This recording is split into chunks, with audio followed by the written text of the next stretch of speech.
Bear with me as I provide the necessary context. I am a 26-year-old male who has always been close to my family. I used to live with my parents and older sister until I turned 18 and left for college. Growing up, I despised our hometown and longed to escape its confines. The only thing that ever brought me back was my family. They were my anchor. Even after my sister moved out, I would occasionally return and stay with her in her separate apartment whenever I visited town. We shared a deep bond, having confided in each other since childhood. However, my world shattered when my sister revealed her engagement news. What made this revelation even more painful was the identity of her fiancé, the very person who had tormented me throughout high school. Bullied felt like an understatement. He had subjected me to relentless torment, pushing me to the point of panic attacks and multiple emergency room visits. I had made official complaints against him, but he always managed to evade consequences. My parents and sister were aware of my ordeal. They tried their best to help, but the scars ran deep. The shock of my sister's engagement was overwhelming, feeling like an outright betrayal. I couldn't fathom how she could be with someone who had caused me such immense suffering. In that moment, I couldn't even look at her. I fled our parents' house, desperate to escape the suffocating grip of panic. I spent that night in a hotel, ignoring frantic calls and messages from my family. The next day, I decided to face my family, knowing they must be worried sick about me. I reassured them that I was physically fine, although emotionally shattered. My sister began to explain how she reconnected with her fiancé after returning to town. She claimed he had apologized for his past behavior, a hollow gesture considering the horrors he had put me through. What stunned me even more was the revelation that they had been together for over 3 years, a period during which she never mentioned him. I felt a surge of betrayal as I realized she had shared her life with my tormentor while keeping me in the dark. When my parents expressed their disapproval, I felt a glimmer of hope that they would understand my pain. To my relief, they sided with me, questioning my sister's judgment. She grew defensive, urging us to move on from the past, a plea I found utterly absurd given the trauma he had inflicted on me. She expected me to tolerate his presence at family gatherings, but I couldn't. I bluntly told her she couldn't marry him, regardless of how irrational or stubborn I sounded. I found it unimaginable to accept him as a part of my family. When I confronted my sister, she adamantly refused to end her engagement, dismissing our conflict as a petty feud. Her words cut deep, especially considering she knew the extent of my suffering. Realizing I couldn't change her mind, I gave her a straightforward ultimatum. She had to choose between her fiancé and me. I couldn't bear to be a part of her life if she married him. She argued that my demand was unfair, professing her love for me. I acknowledged the truth in her words, but I simply couldn't fathom having that man in our lives. In the end, she chose him, tearfully explaining that she didn't want to make this choice, but felt compelled to. I told her I loved her, but declared that she would never see me again. I wished her well and walked away. Over the years, my parents kept me updated on her life events, including her wedding and the birth of my twin nephews. Despite my desire to meet the children, I couldn't bring myself to do so. Several years passed without any contact from my sister until one unexpected day when she called me. I picked up, concerned that something might be wrong. Strangely calm, she expressed her longing to reconnect. I admitted missing her too, but I reiterated my unwavering stance regarding her husband. She proposed that he would apologize if given a chance and insisted they both wanted me back in their lives. Despite my reservations, she urged me to meet my nephews. Caught in a whirlwind of conflicting emotions, I hesitated. Before I could respond, she revealed her immediate need for help babysitting the kids, emphasizing that I was her only reliable option. Feeling cornered, I questioned my reliability, as I had never even met her children. She assured me they were prepared to apologize and reconcile, emphasizing the importance of having their uncle in their lives. Feeling overwhelmed, I asked for time to think. I admitted my desire to meet my nephews, but expressed my discomfort with suddenly being entrusted to babysit kids I had never met before. I told her to give me space, promising to revisit the conversation later. I grappled with my decision, wondering if I was wrong for not wanting to babysit my nephews due to my unresolved issues with her husband. Feeling guilty about declining my sister's request, I sought solace in a conversation with my parents. They reassured me that, while they accepted my sister and her kids, they couldn't embrace her husband into the family. Their support meant the world to me. Opening up to them about my dilemma, I expressed my remorse for not helping my sister. That's when they disclosed that she had recently lost her job, causing financial strain. It became clear they were struggling and needed a free babysitter, with me being the first choice. I inquired about her husband's situation and why he couldn't assist. My parents revealed he had never held a job for more than 3 months, and his family had cut ties due to fights. Oddly satisfying was the realization that my high school bully had become a non-contributing member of society. While my parents advised against babysitting, the final decision lay with me. Despite my initial determination to help, I wrestled with the fact that my sister only contacted me out of necessity. It felt incredibly selfish, making me wonder if her husband's influence was at play. The internal struggle persisted since her call, but ultimately, I knew I couldn't accept her offer. Summoning the courage, I called my sister to decline, even though I felt compelled to apologize. She questioned my refusal, prompting me to explain that being near her husband triggered painful memories. She grew upset, accusing me of dwelling in the past and being stubborn. I firmly told her she didn't know the whole story, emphasizing her lack of right to judge my decision. She coldly told me to stop whining about a little bullying and move on. I was seething with anger because she had witnessed my panic attacks caused by her husband. I confided in her about my suicide attempt, something our parents had kept from her because she was away at college at the time. After hearing the full extent of my pain, she was left speechless. I laid out the reasons why I couldn't be near him and accused her of being insensitive for forcing me into that situation. She promptly apologized, but it fell flat for me. I felt like her apology came too late. She should have supported me long before knowing the truth. Reminding her that she had chosen her husband when I asked her to decide, I told her she needed to let me go. She couldn't have everything and everyone. I couldn't understand why she would marry such a horrible person after everything he had put me through. To me, both she and her husband were reprehensible. She should have stood by me, making her equally culpable. I commended our parents for standing by my side all this time.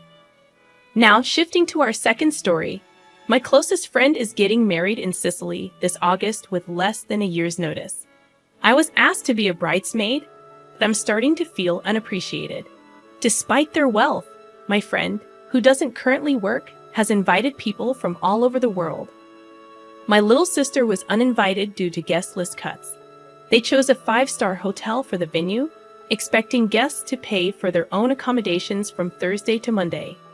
Moreover, there's a Shabbat dinner, but the bridal party isn't invited because there's not enough space. When I raised concerns, the bride shrugged it off, saying it wasn't a priority for her fiancé, who cited the cost. She later posted about services being available at a price, making me question her appreciation for her guests' efforts.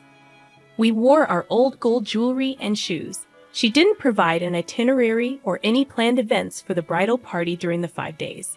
This wedding was estimated to cost between $5,000 and $8,000 Canadian dollars, not to mention the week of unpaid time off work. She believed she only had to cover expenses for the wedding day and considered the rehearsal dinner a gift. The bride and groom didn't feel obligated to make the bridal party and guests feel appreciated. They were also planning a $50,000 safari for part of their honeymoon. I have been deeply involved in the wedding planning, even organizing the entire baccalaureate party. However, my efforts were marred when my friend relayed a negative comment from one of her friends about the baccalaureate location after I had already planned the trip. When I expressed feeling unappreciated, she did apologize, but it left me questioning my decision. Am I the asshole here? My friend's family and others are advising me not to go, considering the substantial cost of $5,000, plus a week of lost wages, and being entirely on someone else's schedule. They suggest I apologize with vague comments about wishing them the best but explaining I won't be able to make it. They're convinced that I shouldn't go, arguing that I shouldn't spend such a significant amount on something like this. Furthermore, taking time off or losing a week's pay for this event seems unreasonable. While I'm willing to go to great lengths for my best friend, it appears she's expecting too much without considering the financial impact on me. Hey, if you're enjoying this video so far, don't forget to hit the like button. Let's dive into our next story. I, a 31-year-old female, met Lisa, a 36-year-old female, in my accounting class, and we bonded as adult students. Lisa was severely behind on her homework due to a pipe break at her place. She and her 2 daughters had to shower at a hotel on weekends and make do with sink wash-offs during the week. Despite her challenging situation, she took on 7 classes this semester to graduate on time in May. She asked if I could stay with her at school for a homework session. I explained it was uncomfortable for me and invited her and her daughters over for a joint homework session and playdate at my home. She expressed her gratitude and said she would bring a pizza for the kids, planning to arrive at 6:30 p.m., excited to cook curry chicken and rice. I started preparing before her arrival. However, she showed up earlier than expected at 5:30 p.m. I had made enough for her, myself, and my neighbor along with their kids, who were fans of my cooking. I hadn't prepared anything for my son and my classmates' kids, as my son had expressed a preference for ramen, and she had mentioned bringing pizza. When she arrived, she immediately went upstairs to use the bathroom. It was slightly awkward, but I brushed it off. However, I noticed she hadn't brought any pizza, so I inquired. She explained she got her 2 daughters Wendy's instead. I asked her daughter's age, and she said 5, although she looked older and taller than my son. The mom corrected her, stating she was 3 and had a speech impediment. Despite noticing the kids asking for food, I didn't offer them my leftovers, thinking it wasn't my responsibility. Later, the kids expressed their reluctance to leave, and the mom asked if they could spend the night. Overwhelmed and considering it was a weekday, I declined. Am I the asshole for not sharing my leftovers, which consisted of 1 piece of chicken, rice, and veggies, and refusing to let them spend the night? I did provide the kids with snacks like popcorn and Oreos. She mentioned the 9-year-old's Wendy's meal had been accidentally thrown away. Second edit. I invited her over for dinner, but she declined, citing her class that night. I suggested the kids could come over when she attended class instead of staying with their dad. This was what she had told me about their routine. After discussing her situation, she revealed they were homeless and washed up at school due to broken pipes. She asked to stay overnight, but I declined. Am I the asshole for not helping her and her kids in this situation? Many have suggested calling child services. In our 4th and final story, my family has always been well off, enjoying frequent vacations. However, when my dad recently booked a trip to Italy, there was an oversight regarding my wife. In a family group chat buzzing with excitement, I called my dad to thank him for including my wife, who had often felt left out. To my surprise, my dad informed me that he had booked the available seats, leaving no room for my wife. He hadn't considered her in his plans. I now realize many might consider this a mere mistake, but I disagree. This exclusion isn't an isolated incident. It's part of a pattern. My wife has been overlooked in various ways before. If it were genuinely a mistake, my dad would have made every effort to rectify it before the vacation was announced. My heart sank when I realized my wife had once again been disregarded. I glanced at her. She could sense something was amiss. That's when I firmly told my dad to give my seat to someone else.